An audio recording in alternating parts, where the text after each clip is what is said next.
Olá, turma. Sejam todos bem-vindos a mais uma aula de modelagem de sistemas. E para poder a gente dar um panorama mais sobre a questão, já vimos algumas diagramações, a gente já passou por diagramas lá nos materiais do APAS, né? Diagramas de máquina de estados, sequência, integração, casos de uso, classes. Qual o pontapé inicial que a gente tem para poder prover as partes de modelagem e especificações do sistema? Tudo parte do entendimento de qual é a necessidade do cliente final ou do que o projeto está sendo proposto, né, para que o projeto está sendo executado. Então, o nosso primeiro pontapé inicial é justamente a concepção de requisitos. E a aula de hoje é justamente entender um pouco sobre a produção de requisitos. Então, requisitos ele tem um estudo bem amplo. A gente tem um estudo da engenharia de requisitos. Dentro da engenharia de software temos a parte de estudo de engenharia de requisitos, que engloba boas práticas e procedimentos que deixam essa aquisição de informações de uma forma mais organizada e estruturada. É justamente esse bate-papo que a gente vai ter hoje. Na engenharia de requisitos, a gente tem duas divisões, que é a produção de requisitos e a gerência de requisitos. A produção de requisitos, nós temos a elicitação, a fase de elicitação, a fase de análise, fase de definição e fase de validação. Na gerência de requisitos, a gente tem a administração de requisitos, a gerência de mudanças e a gerência de rastreabilidade e gerência de qualidade. Cada uma dessas atividades, ela compõe toda a parte de controle que nós temos sobre a engenharia de software. O professor, para mim, vinha a prover a modelagem do sistema, ou prover um, um diagrama de requisitos, um relatório de requisitos, um documento de requisitos. Eu preciso prover todas as atividades? Não exatamente. Elas se encaixam devido ao nível de complexidade do projeto que esteja envolvido ou o nível de maturidade do time de software que você está colaborando ou você esteja compondo, né? Porque, novamente, para onde é que vai ser aplicado a, a questão de qualidade ou rastreabilidade, mudanças de requisitos, em projetos que são muito complexos ou pouco grandes, que os requisitos eles não começam logo de um primeiro momento bem definidos. A gente vai ver aqui na nossa conversa de hoje que os requisitos ele tem alguns requisitos ele tem um certo nível de complexidade que ele precisa que haja alguns ciclos de produção e validação de protótipos até que ele se firme no seu estado de arte adequado, né? Então eles iniciam incompletos e vão tendo sua definição concreta ao andar do projeto. Para isso, tem que ter o controle das mudanças que ocorrem sobre aquela funcionalidade, aquele requisito, identificar se ele é viável ainda ou não para o projeto, se ele é reutilizável em projetos futuros, todo esse patamar de produção que possa vir a elevar a produtividade e a qualidade de, de produção do time, né? De produção de software. Elicitação é justamente o que a gente vai conversar agora mais nessa aula de hoje, é em cima do entendimento, de colher as informações. A análise, a gente passa por uma espécie de filtro que vai refinar as informações coletadas na fase anterior. Definição e validação, definição ele formaliza os requisitos no padrão e com numeração, identificação, tudo de acordo com o que foi feito nas análises fases anteriores. E validação é chegar perante ao quem está fomentando o projeto, né, o cliente, os stakeholders, e fazer a verificação se aquela descrição corresponde à necessidade que foi levantada no primeiro momento, né? Se realmente o que está dito ali naquelas descrições prevê o valor necessário para a concepção desse sistema ou dessa manutenção de sistema, ok? Então, novamente, hoje a gente vai só concentrar nossa conversa em cima da produção de requisitos. Gerência de requisitos fica por uma abordagem na disciplina de engenharia de softwares ou de verificação e validação também, a gente acaba, de testes, né, verificação e validação, a gente acaba também pegando um pouco dessas informações. Ou até, se caso quem venha ter interesse, aprofundar mais no estudo de de time de qualidades, né, de certificação de qualidades, é um prato cheio essas disciplinas para a gente estar completando a engenharia de requisitos. Elicitação de requisitos. Elicitar, descobrir, tornar explícito, obter o máximo de informações para o conhecimento do objeto em questão. Cabe à licitação a tarefa de identificar os fatos que compõem os requisitos de software, de forma a prover o mais correto e mais completo entendimento do que é demandado do mesmo.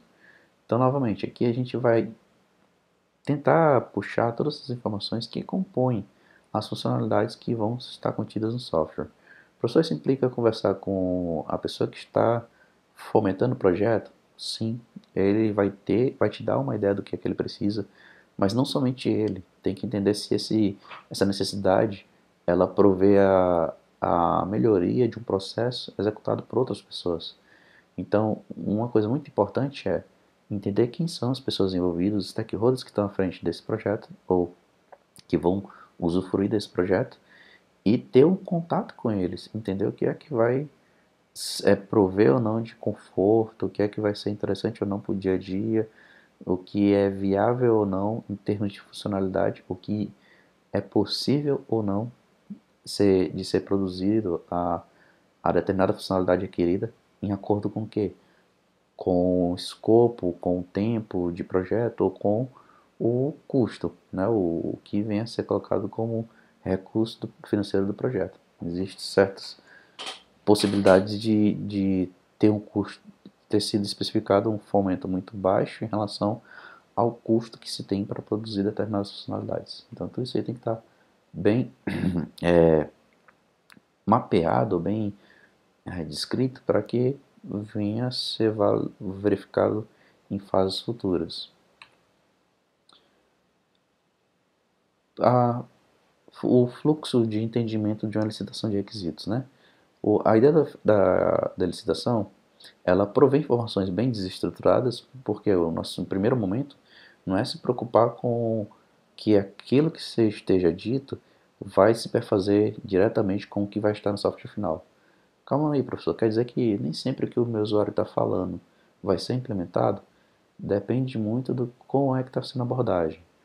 Entenda mais como se fosse uma fase quase de brainstorming, que cada um fala seus anseios, fala suas necessidades, o que querem fazer. Logo depois de colocar tudo isso na forma organizada, numa fase de análise, uma fase de negociação, é que realmente existe o acordo entre o time de levantamento de requisitos, o analista de requisitos e o cliente final, né, os stakeholders, a negociação final para poder analisar o que é que vai ficar ou não para o contexto, né?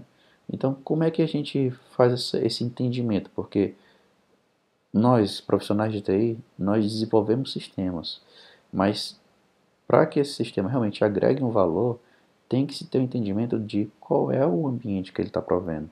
Se nosso sistema controla a gestão de logística de uma determinada empresa de alimentícios ou de piscicultura, a gente tem que entender justamente qual é o fluxo da logística para aquele tipo de mercado, para aquele tipo de contexto. Então é o domínio da aplicação, do ambiente, né, que está sendo colocado. Então essa é a primeira área que a gente compreende aqui na visualização. Cadê meu apontador a laser? Esse meu primeiro quadrante. Qual é o domínio da minha aplicação? Estamos falando de comércios de varejo, comércios de atacado, controle de estoque de um supermercado, de um frigorífico, de uma oficina. Então, qual é o domínio que está sendo aplicado àquela minha solução, que será aplicada à solução? Segundo, problema a ser resolvido. A gente faz uma entrevista e entende que existem muitos problemas ao redor daquele processo, ao redor daquele meio de produção. Mas o sistema que está sendo contratado, ele só vai. O foco, o objetivo dele é só atacar uma única grupo de problemas. Por exemplo, no grupo de estoque, a gente está aqui com um projeto que é para gerenciar o controle de entrada e saída do fluxo do estoque. Pronto. Qualquer outro problema que seja questão de comunicação, produtividade, contato com suporte, não está vinculada ao nosso problema foco, né? O problema foco aqui é a entrada e saída do estoque. Então, identificar qual é o problema a ser resolvido. Até porque, uma vez que a gente liste mais do que está sendo colocado como problema principal, acaba que a gente perde o objetivo daquele projeto. Tende a ter um escopo abrangente, não um escopo definido. E aí o que acontece? À medida que o projeto vai andando, o escopo ele começa a mudar, começa a aumentar muito mais do que deveria, né, em termos de funcionalidades, em termos de demanda. Então fica mais complexo você conseguir fazer a predição de quanto tempo aquele projeto vai levar e quanto custo de recurso humano ou de financeiro será necessário para concluí-lo. Contexto do negócio. Ter um entendimento sobre regras do negócio, do ambiente em geral. Por isso não quer dizer a questão do domínio. O domínio a gente já entende sobre em que ambiente a gente vai estar coletando informações, que tipo de informações nós estamos coletando. Já no contexto do negócio, a gente entende um pouco mais, vai além daquele problema pontual ou local. Digamos que a gente esteja mexendo com o sistema financeiro. A gente não só olha ali para dentro da empresa que está fazendo as suas vendas e compras e faturamento. Também fica de olho nas regras de fisco, na comunicação, se tiver uma geração de relatório para a Cefaz, ou então gerar notas, cupons fiscais perante a Receita. Então ali já tem que ter um certo tato de investigar se aquelas informações estão batendo com as normas. Então se o nosso software tiver algum momento sendo auditado por alguma empresa, algum setor do governo, alguma legislação ou normas de qualidade, metro, tem outras que seria a questão de transmissões ou questão de leituras, que também temos os órgãos reguladores específicos para isso, né? Se fosse transmissão, se aquela faixa de transferência e de comunicação que está sendo aplicada no sistema está de acordo ou não com as regras da Anatel. Então, todo esse métier de contexto para ser analisado e executado. Necessidades dos stakeholders e restrições. E restrições, importantíssimo. Entenda que, embora que a gente realmente tenha a intenção de gerar um sistema, um software que gere um valor, mas a gente tem que identificar também até onde ele pode cumprir com esse valor. A restrição pode ser uma restrição de tempo, pode ser uma de quantidade de pessoas fazendo uso, de quantidade de informações sendo colocadas, de quantidade de pessoas utilizando ao mesmo tempo a mesma plataforma. Todos esses pontos têm que ser colocados, uma vez que não seja pensado assim, a gente desenha uma plataforma, uma página web que consegue cobrir o grupo de 30 funcionários, mas em um dado momento a empresa subiu para um grupo de 60, 70, 120 funcionários. Então já se vê que o software pode acontecer alguns problemas, algumas imperfeições no seu desempenho por causa desse tipo de mudança drástica, né? Tanto colocar, entender quais são, além dos níveis de satisfação, né, das atividades ou funcionalidades, entender também as restrições que elas cometem, né? Ah, eu posso chegar a cadastrar até 1 milhão de registros, a partir daí não será coberto, então terá que ser feito um upgrade de algum provisionamento ou de alguma gestão interna do sistema, mudar o módulo do sistema. Então, prover informações bem desestruturadas para desenvolver uma solução em produção, né? O conteúdo suficiente para iniciar a análise de requisitos. Então a licitação ela já provê os subsídios, as informações básicas que a gente vai começar a iniciar o processo de análise. Informações incorretas e incompletas produzidas na licitação também a ser detectadas na análise de requisitos. Tendem a ser detectadas na análise de requisitos. Então, uma vez que a gente tem todo esse grupo de informações soltas, desorganizadas, não totalmente soltas, só um pouquinho desestruturadas, a gente passa a tentar organizar, a ver o nível de importância que uma atividade, uma informação tem em relação à outra, e o que é que realmente gera valor, o que é viável, o que pode ser considerado como não essencial ou que não será executado, pelo menos versão ou entrega desse sistema.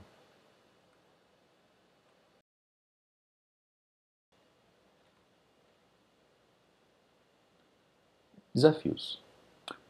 Usuários podem não ter uma ideia precisa do sistema por eles requeridos. Isso não é algo que assusta não. Entendo que um sistema ele pode estar sendo adquirido pelo proprietário de uma empresa e quem vem a utilizar o sistema são os colaboradores dessa empresa. Então, uma vez os colaboradores talvez não tenham nem ciência de que está sendo feito esse investimento, essa estratégia, né, de automatização de um processo, isso talvez não tenha vindo até eles em algum momento, ou se veio, existe a grande possibilidade de um colaborador não ter o intelecto ou a facilidade de descrever aquilo que ele já possui, né, aquele processo que ele já possui, por aprendizagem de experiência. Não existe uma documentação na empresa, um treinamento, nada do gênero. Basicamente, a pessoa passou por um processo de trainee, né, um processo de estágio, entendeu como é que se dava, aprendeu com os demais colaboradores mais veteranos, né, como é que se faz os processos e se tornou um dos colaboradores, um dos trabalhadores também produtivos da empresa.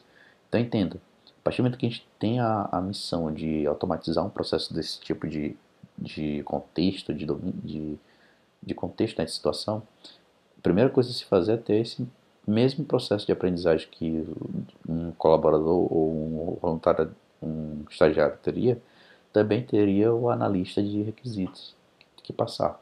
Ele teria que absorver como é que se dá o procedimento de aprendizagem das atividades ou das tarefas que são executadas num determinado processo da empresa, que vai ser automatizado, certo?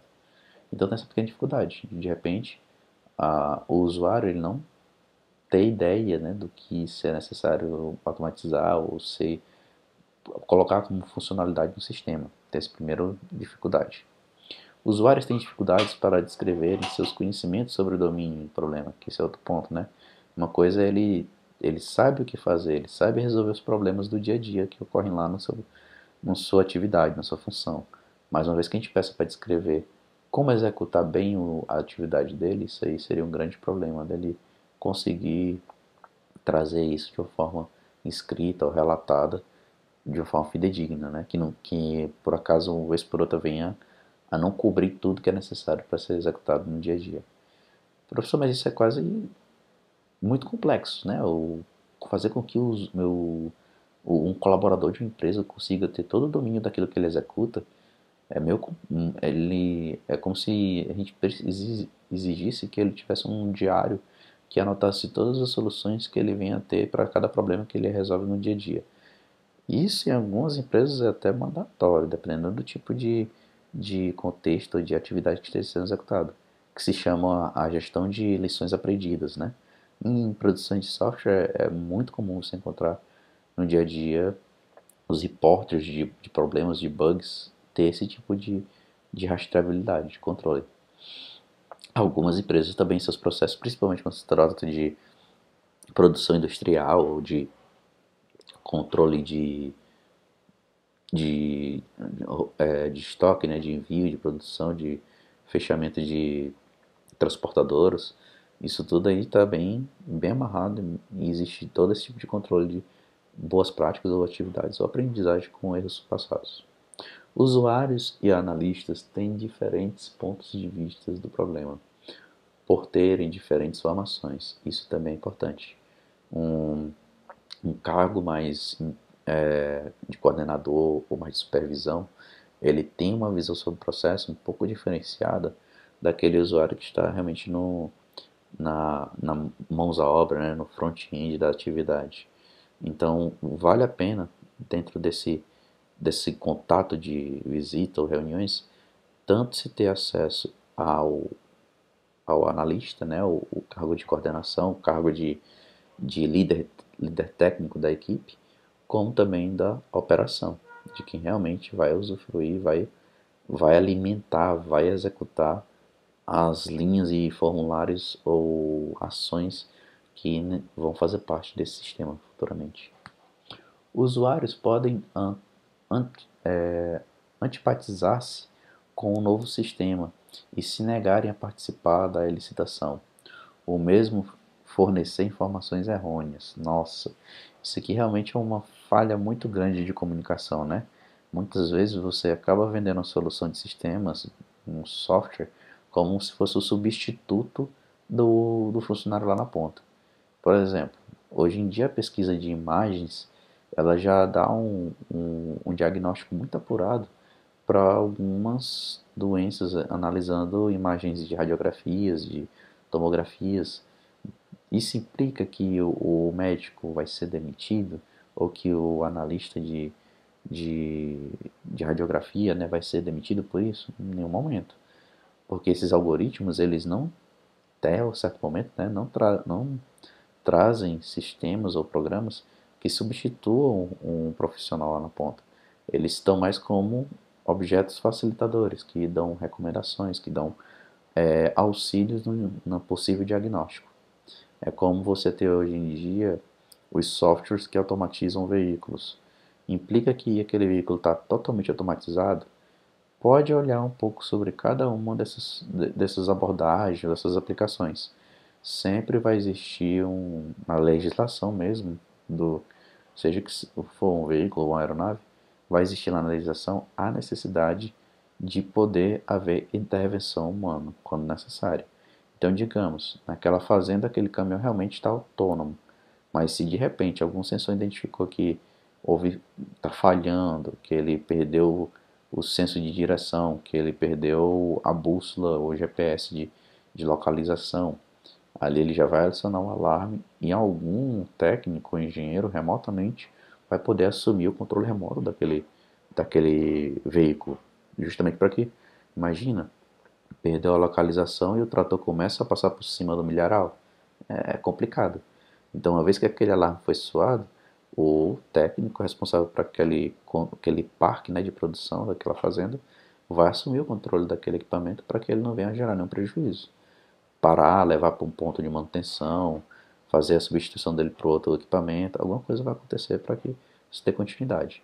Um exemplo muito simples disso é a aviação, que é um dos ramos de maiores controles de segurança que mais existe. Toda vez que um avião ele efetua um pouso, ele é feito toda uma análise de checklist de controle de equipamentos. Havendo alguma imperfeição, algum ponto de melhoria a ser feito, existe um período de manutenção a ser executado.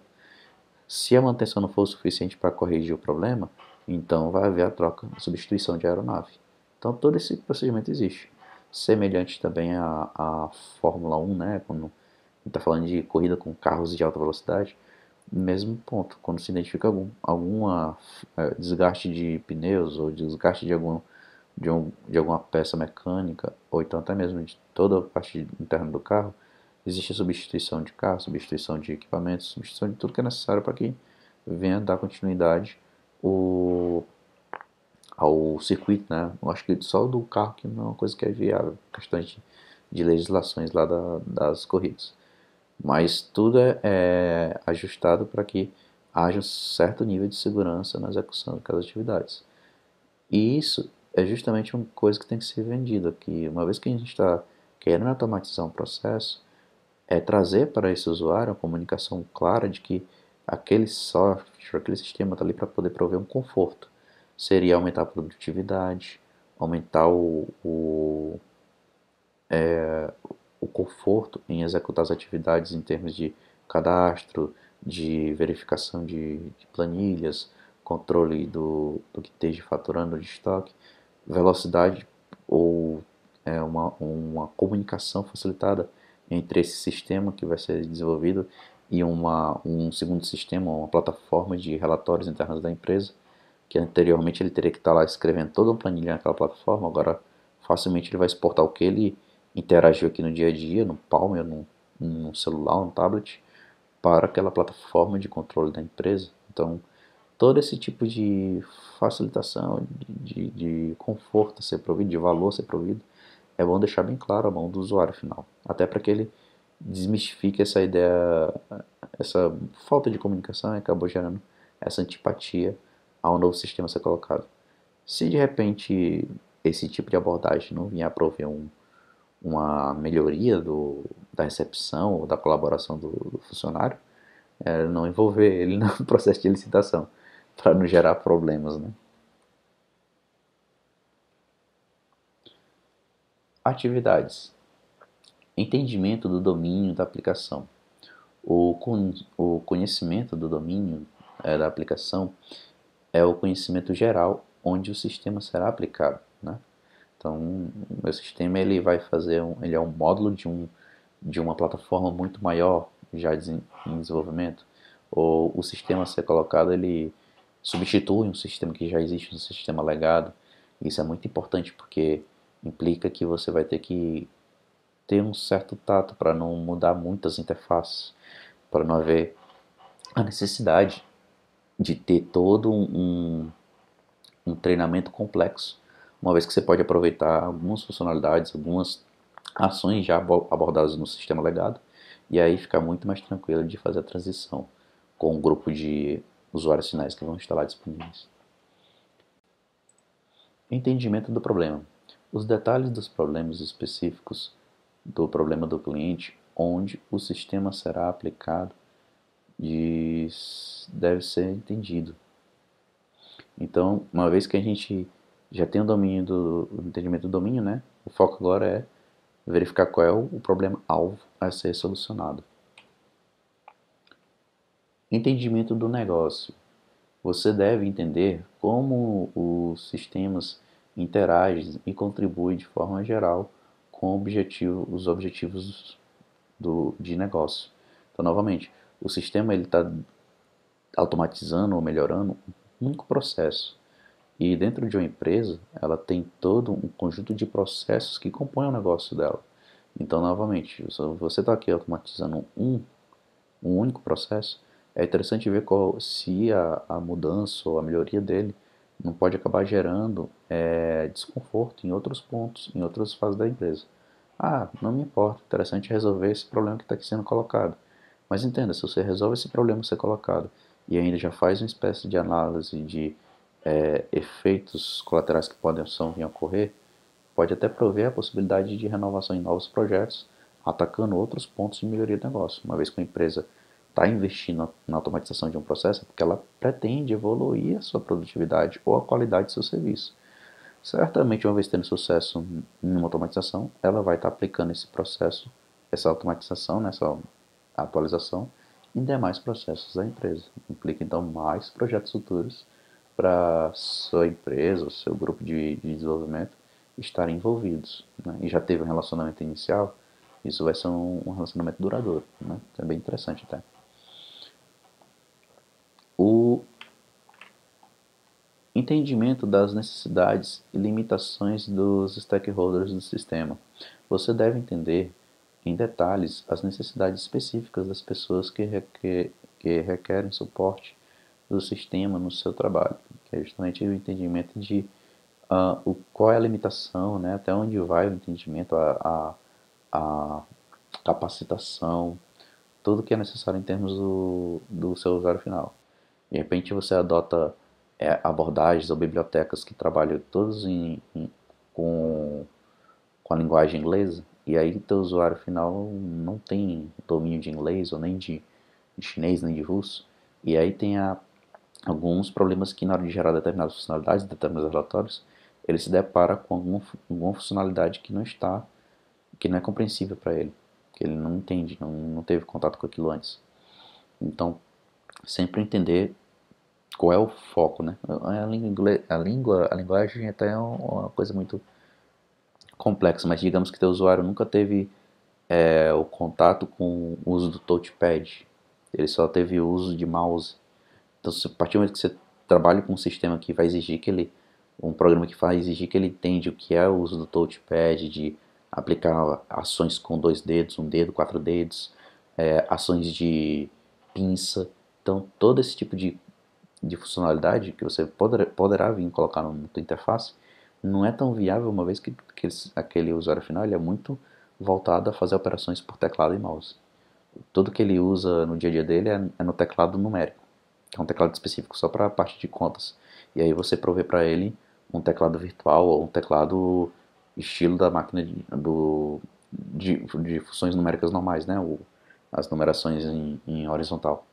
Então você acaba provendo menos conforto e redução de produtividade daquele usuário.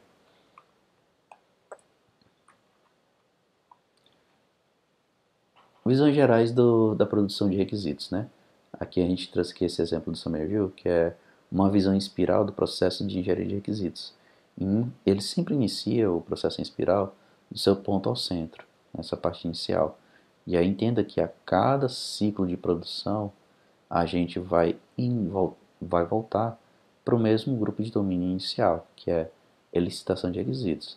A gente faz a elicitação de requisitos, depois passa por especificação de requisitos, validação de requisitos e aí documentação do sistema, onde é provido a documentação final que vai ser autenticada pelo cliente, autenticada pelo time de análise e aí a partir de diante, tendo a confirmação de que aquilo dali é o que vai compor o escopo do sistema, vai dar continuidade às demais modelagens que nós já vimos na disciplina. Então, inicialmente, participando no início, a gente vai para especificações de requisitos de negócio. Todo levantamento e entendimento sobre o negócio, né? O que é que a empresa produz, qual é o ramo que ela atua, toda essa ideia. Depois, um estudo de viabilidade. Se aquela necessidade, aqueles pontos colocados em pauta, são viáveis ou não para ser produzidos no tempo exigido e no custo exigido. Uma vez isso tendo viabilidade, né, o time que nós temos aqui à disposição consegue arcar a demanda requisitada no tempo requisitado, segue-se para a elicitação de requisitos de usuário, que é justamente a gente ter aquele contato com o usuário, entender o processo que vai ser automatizado, o que é que quais são as funcionalidades e melhorias que a gente vai precisar aplicar. Novamente, uma vez obtendo todas essas informações, a gente entra no processo de especificação, que se dá pela análise, pelo entendimento do que é que vai ser colocado ou não em prospecção, né? O que é que confronta, o que é essencial, qual é o nível de priorização em cada uma das informações e segue fazendo a documentação. Nesse contexto aqui, ele trabalha com uma validaçãozinha. Ele vem aqui com o processo o segundo ciclo, né, da parte de validade, é gerar um protótipo. Nesse nível, ele vai gerar o quê? Um mockup, telas sem funcionalidade, mas que já mostram a navegação do sistema, ou prototipação da aplicaçãozinha dentro do tablet ou de um celular para verificar qual é a adoção do funcionário final, se ele vai ter, do usuário final, se ele vai ter um certo aceitação ou não para aquele tipo de navegação. E elicitações do requisito de sistema, né? Que aqui a gente já vai trazendo o entendimento dos requisitos voltados ao sistema. Que aí vem os requisitos de performance, de segurança, de persistência das informações, certo? Entrando para o ponto de elicitação de requisitos de sistema.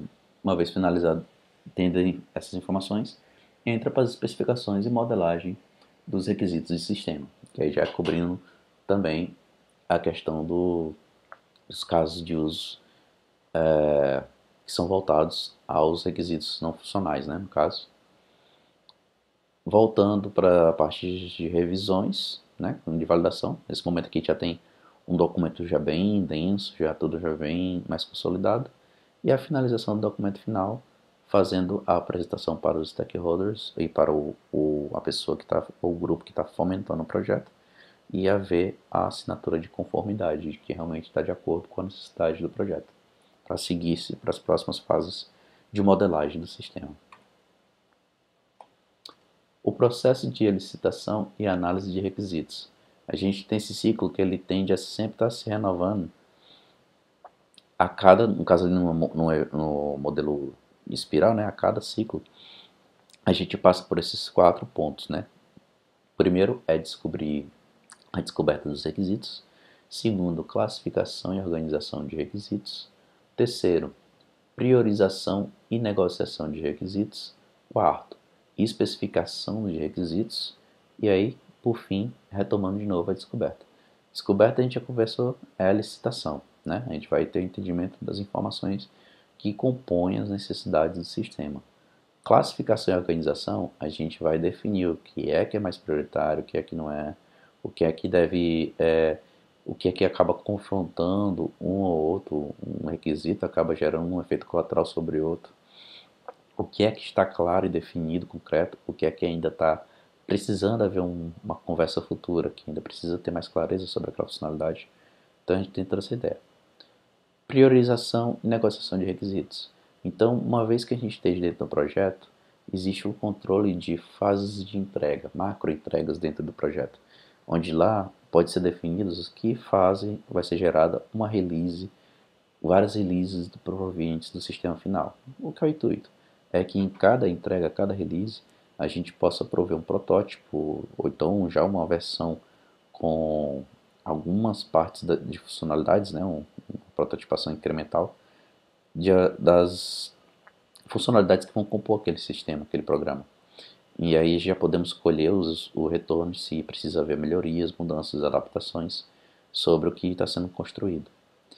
E nesse ponto, a 3, a gente tem que ter a priorização e efetuar a negociação do que é que vai entrar em cada release. O que cada release tem que conter, o que é essencial que venha a ser previsto, obtido primeiro no sistema, o que poderia ser deixado por último no sistema para ser implementado.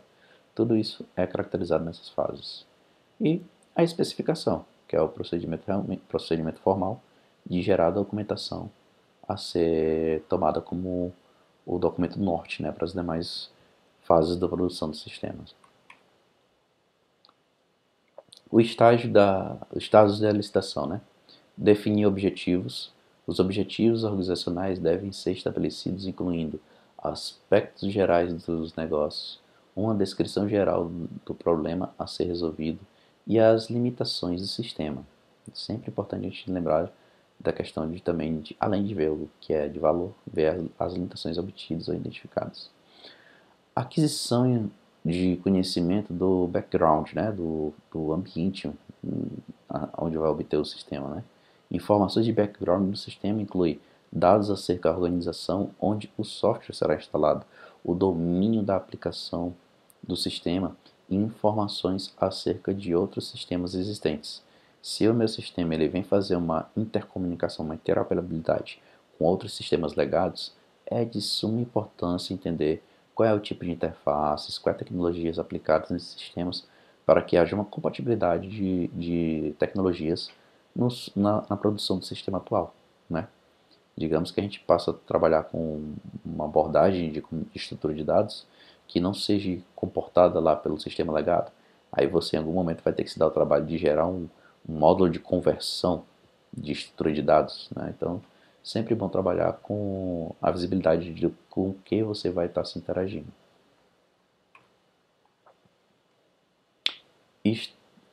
Organização do conhecimento. A grande quantidade de conhecimento que foi coletada nos estágios anteriores devem ser organizadas e colocadas em ordem, até porque estão desordenadas, né? São muitas informações desagrupadas, então em momentos ou encontros distintos. Algumas podem até ter se repetido, só que numa forma de colocação diferenciada. Né? Ao olho nu, você verifica que são informações distintas, mas quando você vai pegar a semântica do que é que está sendo colocado como funcionalidade, começa a perceber que existe uma certa repetição, uma certa analogia, ou até melhor ainda, um certo lógica de reuso. Você vai entender que aquela funcionalidade ela pode ser aplicada a dois contextos de comunicação e conversa. Então, um grupo de operação que vai fazer a parte de vendas, né, e outro que vai fazer a parte de controle de estoques, acaba que na conversa com esses dois usuários finais, você começa a entender que existem certas funções que se repetem. Ambos vão precisar se autenticar, então função de autenticação, login, controle de papéis, controle de sessão, verificação de token de sessão, tudo isso aí se repete. É o básico, né? Mas algo mais voltado à regra de negócio, né? Como se dá o cadastro de um produto no estoque, como se dá a retirada de um elemento de algum produto no procedimento de vendas, da baixa, né? Então, tudo isso aí tá bem interligado. Coletar os requisitos dos stakeholders interessados. Os stakeholders do sistema são consultados para a descoberta de seus requisitos, né? Então, primeiro ponto, claro, entender quem são os envolvidos realmente. Logo de cara, a gente entende, a gente tem acesso a um pequeno grupo desses envolvidos. E muito difícil você conseguir ter abertura, ou tempo, ou agenda para poder conseguir uma reunião com todos juntos, dependendo do nível de complexidade, né, desse processo que você vai automatizar. Mas é de suma importância o quão mais você conseguir conhecer os envolvidos que estão participando ou são potencialmente possíveis de vir a participar desse processo, entender qual é a necessidade de cada um deles.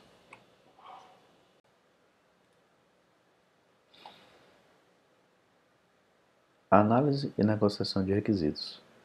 Toda Uma vez que a gente fez a parte de licitação, agora a gente vai partir para a especificação, em que a gente efetua a análise e negociação.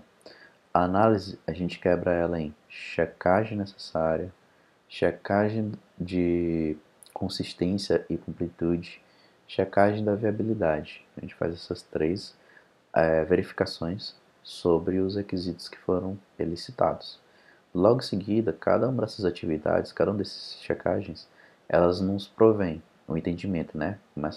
As informações desordenadas elas começam a se tornarem, se caracterizarem como requisitos desnecessários, requisitos incompletos e conflitantes, requisitos inviáveis. Isso aqui a gente vai conversar um pouquinho mais detalhadamente à frente, mas entenda que desnecessários, que é isso, professor? A gente entende que vai haver funcionalidades que elas não são relevantes, que elas não vão agregar ao sistema. Então, ao olhar do analista, né, de requisitos, ele começa a compreender que o objetivo daquela funcionalidade ela não beneficia, ela não gera um certo valor para o objetivo do sistema em produção. Então, a funcionalidade ela provê o melhor controle da entrada e saída do controle de ponto. Mas de repente o sistema lá que a gente está automatizando, ele está voltado para o controle de vendas, de faturamento. Então, aquela funcionalidade ela não é tão relevante para o controle de faturamento, ela é importante para o controle de RH, o controle de horas trabalhadas, de outro tipo de seara da empresa, da gestão do negócio da empresa, né? Mas, então acaba que aquela informação, aquela funcionalidade que a gente coletou nas reuniões, nas entrevistas, nas visitas, ela se tornou um requisito desnecessário. Requisitos incompletos. Nem sempre, dado um projeto muito complexo, os requisitos já estão definidos, né? A gente tem entendimento que tem aquela funcionalidade a ser executada, mas não tem a menor ideia de como é que vai se conceber aquilo. Por exemplo, a gente vai precisar efetuar uma comunicação entre um dispositivo, entre os relatórios passados de um sistema, né, de um CNC, e um servidor interno da empresa. Mas até agora ainda não tivemos o contato com o fornecedor daquele CNC, ou documentação técnica dele, para entender como são as interfaces de comunicação com aquele equipamento. A gente sabe que precisa dessa comunicação, mas ainda não está definido como será feito, então é dado como incompleto. Isso é ruim? Não, é perfeito, porque a gente entende que aquilo ali vai ser feito, mas ainda não está totalmente concreto como será feito. Então está rastreado lá que tem que ser feito novas visitas, novas operações sobre aquele ponto. É diferente de você chegar diretamente para o time de desenvolvimento e dizer: desenvolve essa comunicação aqui entre esse equipamento A e B, sem sequer deixar claro como tem que ser feita essa comunicação, por quem terá que ser contactado, todas essas informações que vão levar mais tempo se não tiverem já nas mãos do desenvolvimento, né? Vai custar muito mais em termos de produção de projeto, se já tiver definidos. E requisitos inviáveis, que também é interessante. Professor, a gente identificou a funcionalidade que ela ainda não tem computação suficiente para ser executada. Um exemplo básico que eu dou para vocês é processamento de imagens. Hoje em dia a gente tem acesso a provisionamentos, a poder computacional que permitem a gente efetuar processamento de imagens num tempo hábil. Há uns 10, 15 anos atrás, a gente falava que esse tempo hábil era em meses. Hoje em dia a gente consegue em dias, em horas. Então imagina você para obter a resposta de um sistema, digamos que fosse um reconhecimento de segurança, demorasse meses para você obter o resultado, é totalmente inviável, né? Você só no máximo teria no seu sistema de segurança um relatório das possíveis pessoas que passaram por ali há alguns meses atrás. Então é meio, para alguns tipos de aplicações não seria tão interessantes. Hoje em dia eles usam mais o conceito de real time, né? Você está lá no aeroporto e vez por outra a equipe de segurança pega e aborda um cidadão que esteja lá só de esperando o voo dele. Porque o sistema de segurança conseguiu identificar que aquela pessoa tem um mandato em aberto, ou ela é procurada, alguma coisa ela está de legal para ser detida, né? Então, requisitos inviáveis pode ser que a tecnologia ou a, o provisionamento, ou então até mesmo os recursos do projeto não consigam prover a concretização desse requisito, né?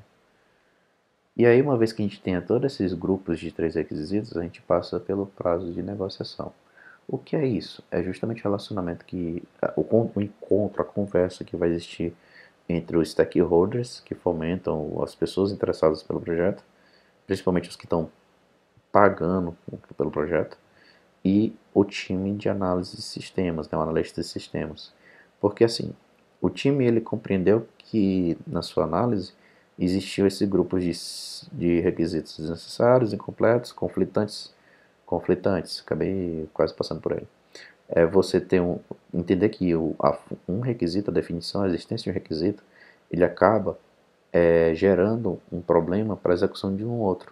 Digamos que eu tenho 2 requisitos, o requisito que vai dar partida no motor elétrico, e a funcionalidade é para dar partida no motor, na combustão, e o outro requisito é para cortar fornecimento de combustível para aquele motor. Então, se ambos os requisitos vierem a ser implementados e executados simultaneamente, um vai acabar gerando transtorno para o outro, porque um corta o fornecimento de combustível e o outro, ao dar partida, não vai ter o motor funcionando, porque não tem combustível nele. Então, o que acontece? São requisitos conflitantes. Então, tem que ter o total controle para que ambos não ocorram simultaneamente, ou se um vier ser implementado, tem que ver se o outro também não vai estar atuando no mesmo momento. Então, tem que ter justamente esse entendimento de que momento cada um está sendo aplicado, cada um está sendo implementado. Então, conflitantes é esse entendimento de que um pode acabar gerando um efeito colateral afetando a boa execução do outro. E aí, uma vez que a gente tem esse grupo, na análise, esse grupo de requisitos, passa para a negociação, em que o stakeholder ele vai chegar e vai confirmar ou não essa análise que foi feita. Por quê?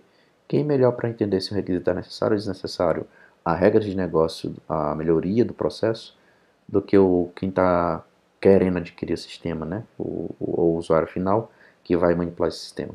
Então, de repente, a análise entendeu que a funcionalidade de, de discriminação do tipo de produto a ser vendido, a cor do produto que está sendo vendido, não é necessário para o relatório de vendas do sistema. Que o relatório dos vendas do sistema só enxerga quantidades e valores. Só que o envolvido ele disse assim, o stakeholder, mas uma vez que eu tenha esse registro da cor que foi vendida, eu consigo identificar qual é o tipo de tendência, de gosto, de fluxo de venda de determinado material da minha empresa. Então, na próxima vez que eu for comprar insumos, eu já vou dar prioridade a um determinado tipo de cor que sai mais em relação a outras que saem menos. Ou então uma tinta mais de maior qualidade em determinada cor em relação a outra que não tem tanta visibilidade. Então, todas essas informações acabam sendo necessárias para um envolvido que tem um nível de decisões estratégicas, não de decisões operacionais. Então acaba que um requisito que inicialmente foi dito como desnecessário, dentro de uma discussão já houve entendimento de que ele era necessário. Então, na fase de negociação, a gente vai ter discussão de requisitos, priorização de requisitos e acordo de requisitos. A gente vai entender se realmente aquele requisito desnecessário é realmente desnecessário, se aquele requisito incompleto não possui informações que possam vir a tornar ele concreto, se os requisitos que são conflitantes, quem é que vai ser prioritário, quem é que vai entrar nessa release, quem é que vai ser deixado para um segundo momento ou acabar sendo descontinuado. Isso acaba entrando também nessa discussão, nessa negociação. E por fim, se aquele requisito é inviável, vai realmente ser dado como abandonado. Realmente não existem condições técnicas para ele, ou não existem condições de orçamento para ele, ou de repente um aporte de um maior orçamento para poder cobrir a necessidade daquele requisito que ele é bastante crítico para que exista dentro desse sistema de produção. E aí, por fim, a gente tem o acordo, né, que fecha realmente quais são os daqui dessa negociação que a gente corre para a parte de documentação, que a gente já tem aqui quais os requisitos vão entrar em cada release, quais são as maiores prioridades e baixa prioridade, o que vem a ter que ser colocado logo de cara em produção, o que vai ter que entrar num período de maturação até que seja entendido como é que vai ser executado aquelas funcionalidades, tudo isso entra nesse contexto de comunicação. Aprofundando cada uma das partes cada uma das fases que a gente identificou entre a análise e negociação, a gente tem a checagem, né, de análise, a avaliação da análise, né? Dentre elas, a atividade de checagem da necessidade, a necessidade dos requisitos é analisada. Em alguns casos, alguns requisitos propostos podem não contribuir para o objetivo de negócio da organização ou para o problema específico do trabalho tratado pelo sistema em produção, né? Checagem de consistência e completude. Os requisitos são checados entre si para determinar a consistência e completude.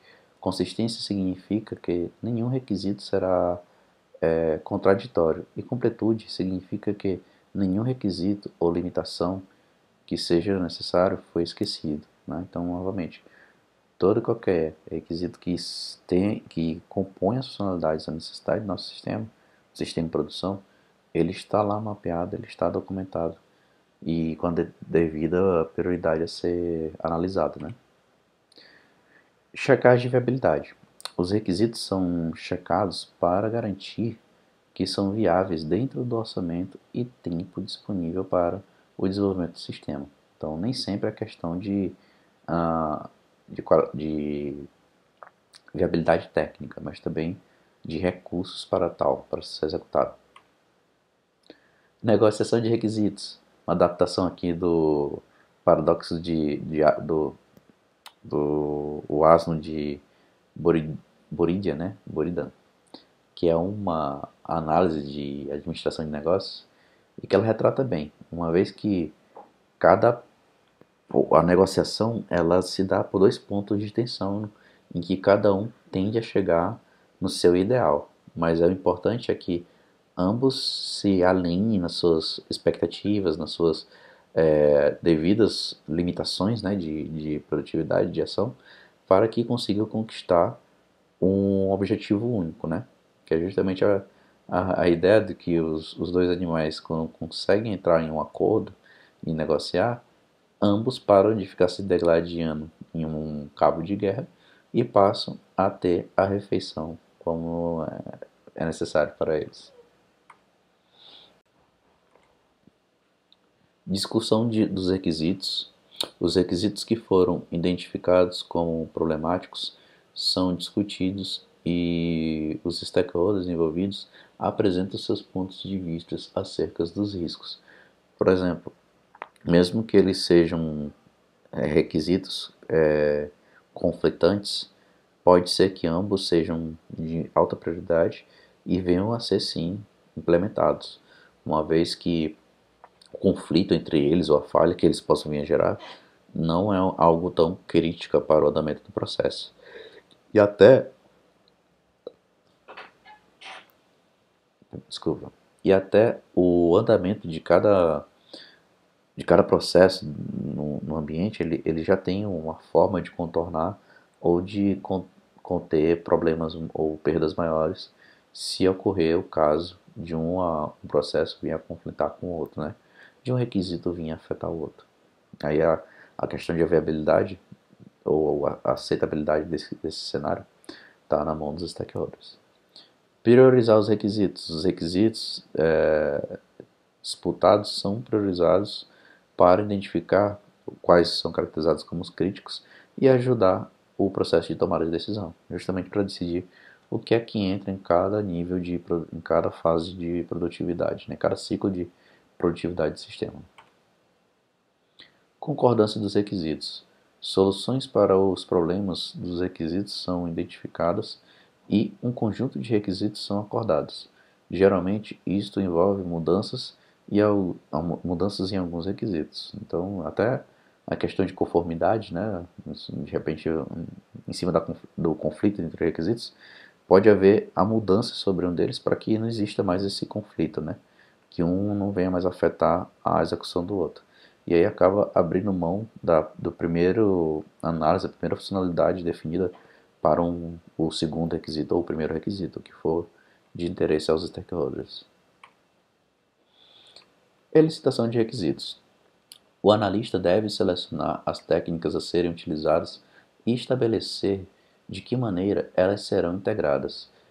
É importante utilizar uma técnica de modelagem de apoio para que os fatos elicitados fiquem corretamente representados para o futuro tratamento. A escolha das técnicas e seus esquemas de integração de, dependerá do problema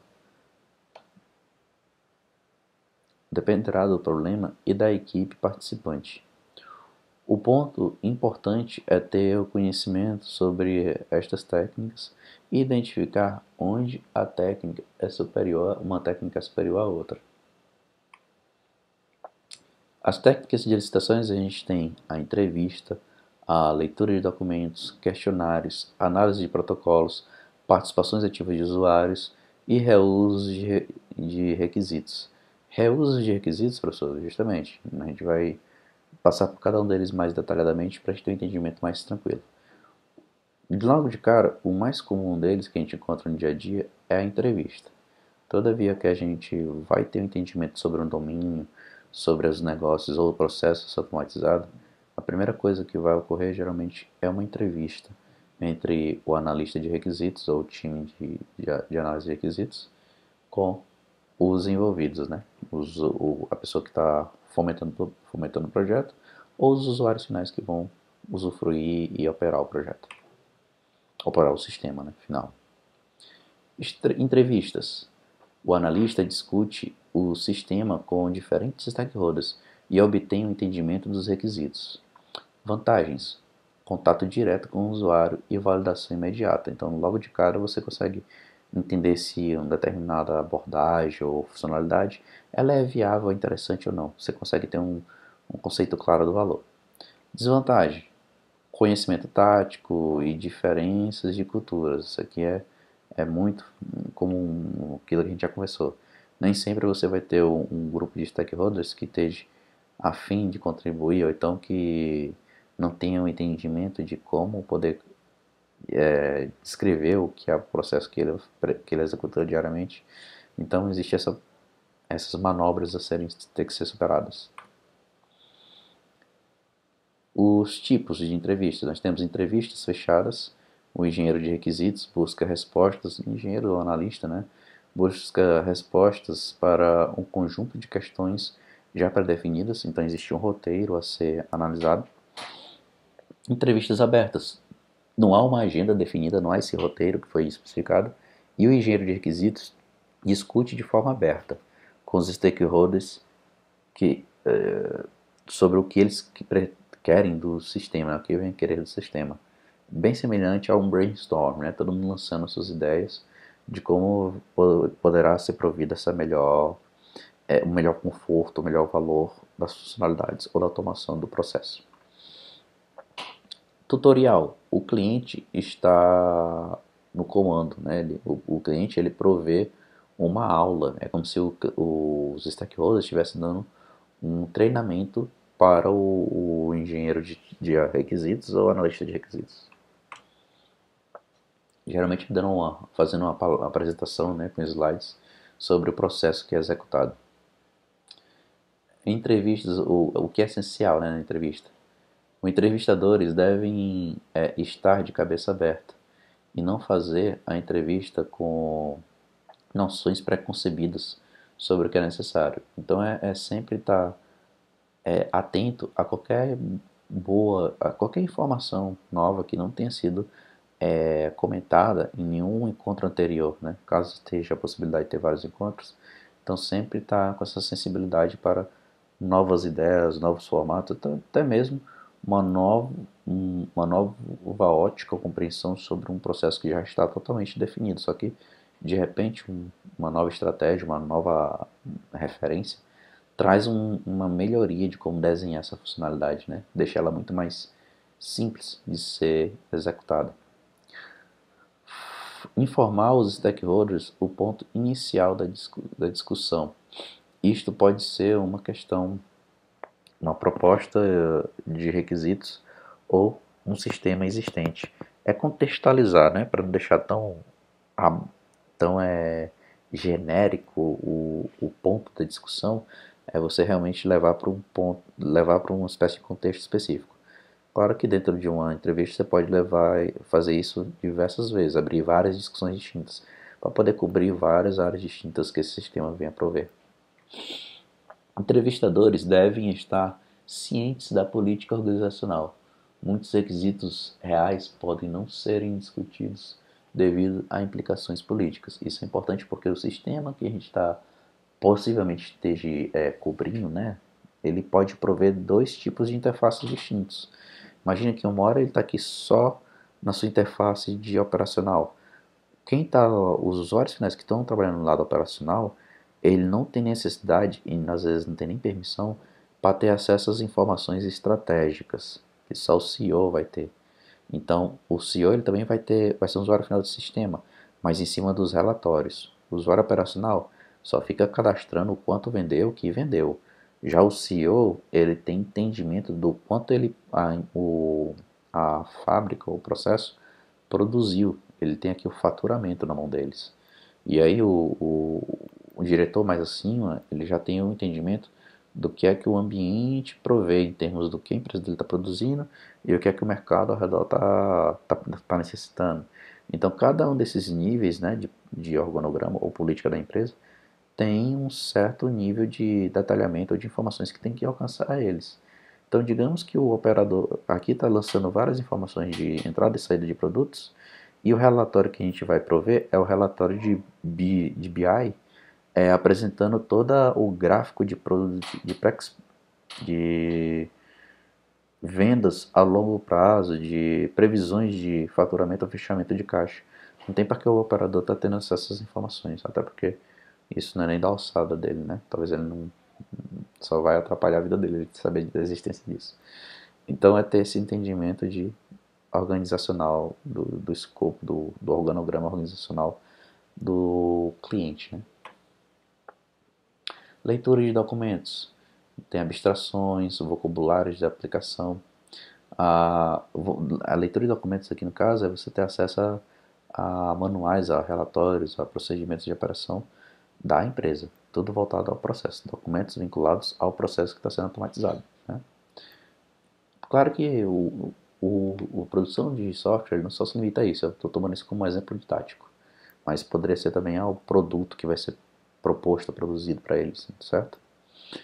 Vantagens: facilidade de acesso e volume de ações, porque geralmente esse tipo de documentação ele já tem um certo nível de maturidade, então ele já é muito rico em informações.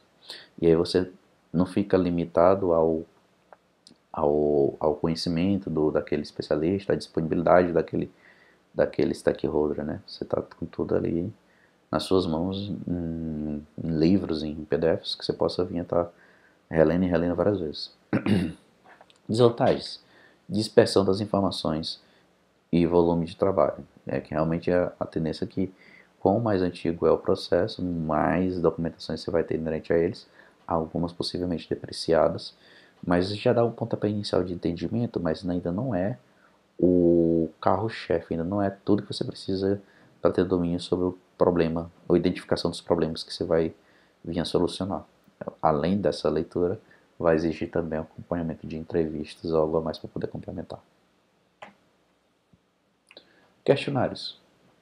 Quando existe, quando existe conhecimento sobre o problema e grandes números de clientes, dão uma ideia definida sobre como certos aspectos, o universo de informação de software são percebidos. Possibilita análises estáticas. Então, veja que aqui, uma vez que a gente tenha a orientação, né, de um questionário, a gente passa a ter o controle em cima daquele. A gente quer entender como é que se dá o acionamento da máquina.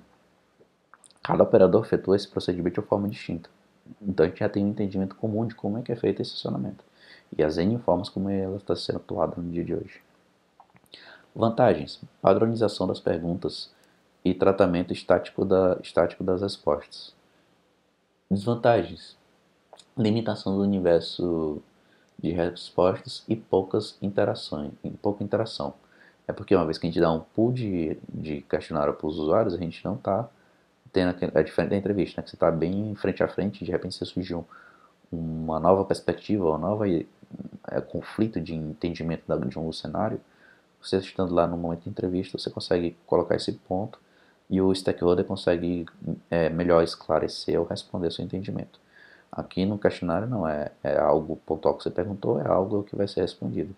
De repente pode-se existir a necessidade de ter um encontro complementar, uma entrevista em cima das possíveis dúvidas obtidas aqui no questionário.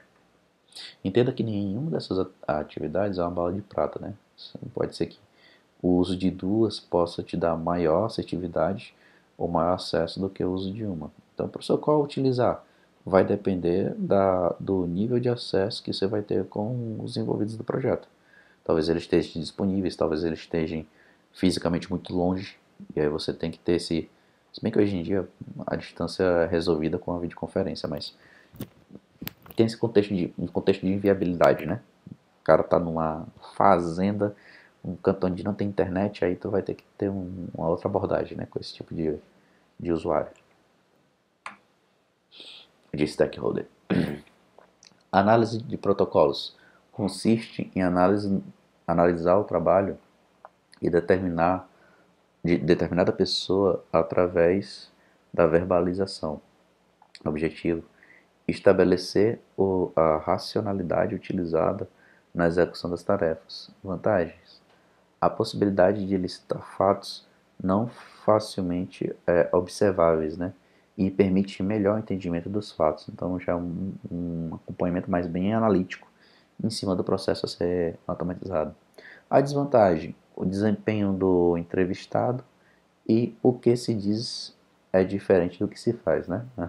Uma coisa é o operador te deixar bem claro o que é que tem que ser feito, mas no dia a dia não se segue esse procedimento, né? Faz uma gambiarrazinha, um jeitinho para poder obter produtividade. Participação ativa dos usuários. Incorporação dos usuários ou grupo de analistas ao grupo de analistas de requisitos. Os usuários precisam aprender as linguagens de modelagem utilizadas para ler as descrições e criticá-las. Integração dos usuários com analistas de modelagem do sistema. Vantagens: envolvimento dos clientes e usuários. A desvantagem: treinamentos dos usuários e falsa impressão de eficácia do sistema. Isso aqui é algo bastante comum. Quer dizer, professor, que para fazer esse tipo de abordagem eu teria que estar treinando a pessoa o entendimento de UML? Não, não necessariamente. Existem alguns clientes que você vai ter contato nos projetos no dia a dia que ele possui um time de especialista, um time de desenvolvimento. Só que esse time ainda não está não está com tempo, né? Tem muita demanda para poder estar executando aquela melhoria ou aquela automatização. Então por isso a gente está vendo o contrato da sua equipe. Mas entenda que esse time ele vai depois absorver a manutenção ou vai dar continuidade ao que está sendo feito. Então é de suma importância você ter a possibilidade de puxar um dos colaboradores ou um analista deles para participar do processo de modelagem que será executado pelo seu time. Porque aí você começa a ter, ele consegue a validar, criticar, fazer toda a parte do procedimento de licitação e análise, antes mesmo da gente chegar no nível de negociação, né?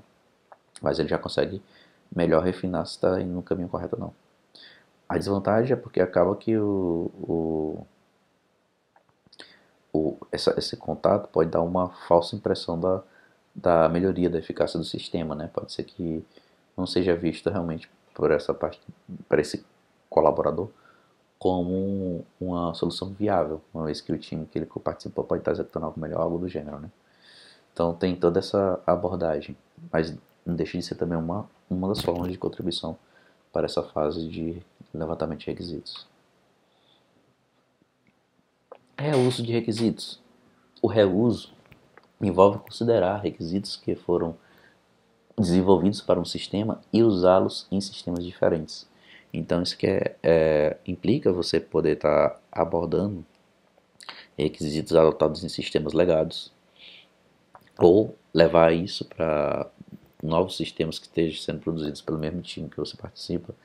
Então acaba que você já tem toda uma definição, a maturidade, a maturação daquela funcionalidade.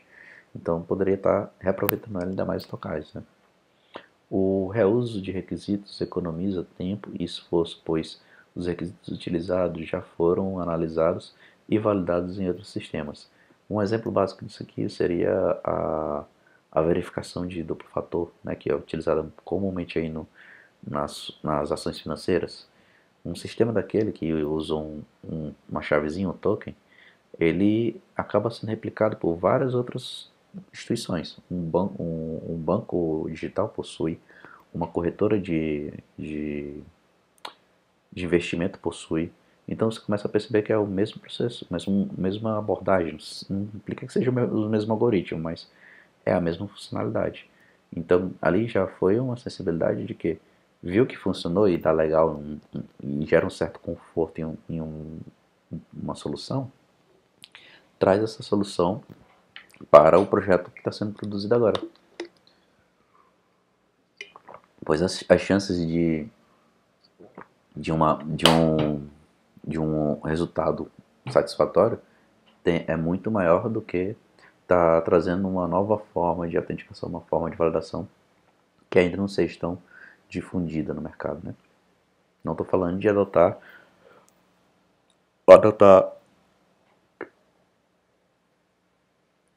alguma funcionalidade ou abordagem que tenha sido depreciada ou que já tenha sido desconsiderado segura. Não é isso. É realmente trazer o que já é de maior conforto e de maior uso no ambiente.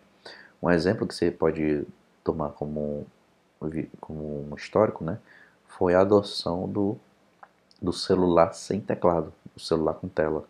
Primeira vez que essa proposta chegou no mercado, era uma coisa que não iria vingar, né? Todos diziam que era um desperdício de grana nesse investimento. Hoje em dia, não tem que não queira um celular que seja totalmente por tela. É muito mais versátil e usual do que os antigos feature phones com seus teclados, né, digitais. Atualmente, o reuso de requisitos é um processo informal. Ele é uma coisa que você documenta, mas não está de acordo com a organização interna do seu teu time ou as políticas internas do time de desenvolvimento. É mais uma regra de boas práticas, né? Com o conteúdo, uma reutilização mais sistemática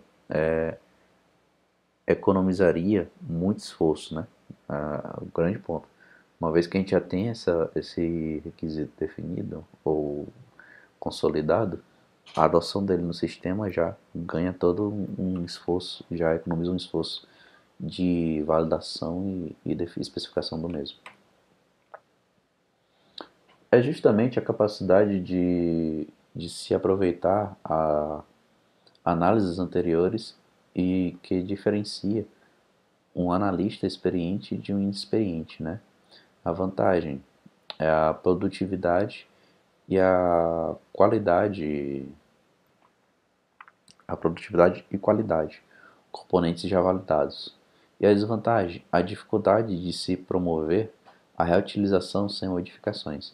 É aquela, isso é uma coisa que realmente exige muito de uma experiência da parte do analista, porque ele tem que ter a sensibilidade de estruturar um requisito para que ele não fique muito acoplado às regras de negócio de um domínio, né? Que ele seja versátil a vários domínios, ou então pelo menos a várias aplicações do mesmo domínio. Isso aí, como se dá a definição desse requisito para que se torne esse tipo de requisito reutilizável, depende muito realmente da experiência do analista de requisitos, mas não é inviável. Mas é muito difícil realmente você ter uma bala de prata, né? Um requisito que seja imutável. Toda vez que você reutiliza, acaba havendo sim algumas modificações. Essa nossa aula teve como referência, né, o livro de engenharia de software do Presmo, a edição 8 e oitava edição, e a engenharia de software do Somerville, a 10ª edição. Agradeço bastante a atenção de todos e até o nosso próximo encontro.